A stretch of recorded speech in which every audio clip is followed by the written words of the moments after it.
ကဲဆိုတော့ဒီနေ့ကဟိုအိမ်တော်ကပြောခဲ့တဲ့ဒီ tenses တွေနဲ့နောက်တစ်ခါ writing mind နဲ့ပေါ့နော်ဒီနေ့ဒါလေးနဲ့တစ်ချက်ရှင်းသွားပြီမယ်ပထမဆုံးအနေနဲ့ simple present tense ဆိုတော့တချို့အင်္ဂလိပ်စာမှာက tenses အလုံးပေါင်း12မျိုးရှိပါတယ်အဓိက tense က3မျိုးကိုပြန်ခွဲလိုက်တဲ့အခါမှာ12မျိုးရှိတယ်လို့ပြောခဲ့ဘူးလေ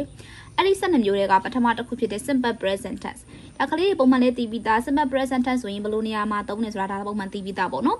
simple present tense တချို့မြန်မာတွေကအဲ့ simple present tense ကို verb 1လို့ခေါ်ကြတယ်ဘယ်လိုနေရာမှာသုံးရလဲနံပါတ်1အမြဲမှန်တဲ့ကိစ္စတွေနဲ့လုံးလေးထားရှိတဲ့ကိစ္စတွေမှာသုံးပေးရတယ်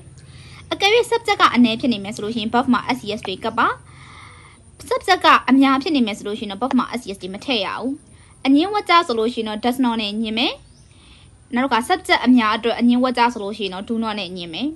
every day တို့ every money တို့ always တို့နောက်တစ်ခါရှိပါသေးတယ်နော် always တို့ often တို့ sometimes တို့မျိုး episode frequency နဲ့သုံးလို့ရတယ်အမှတစ်ချက်ကအမြဲတမ်းပေးတတ်တဲ့ example တစ်ခုရှိတယ်ကဲထားပါတော့ကွာ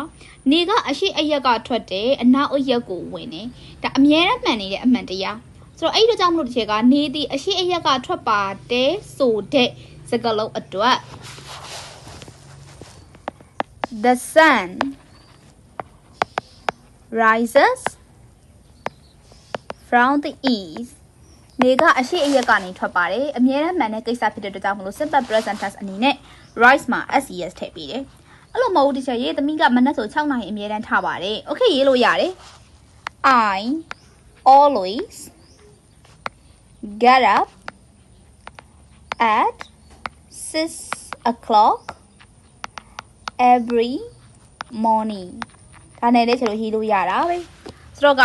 simple present tense ဒီမြန်မာတွေကတော့ verb 1လို့ခေါ်တယ် subject အနေများကိုကြည့်ရပါမယ် subject ကနေနေ verb မှာ ses တွေထည့်မယ်ညင် does not နဲ့ညင်မယ်မေးခွန်းလုပ်မယ်မလားရတယ် does နဲ့လုပ်လိုက်နောက်တစ်ခါ subject ကအများကိန်းဖြစ်နေမယ်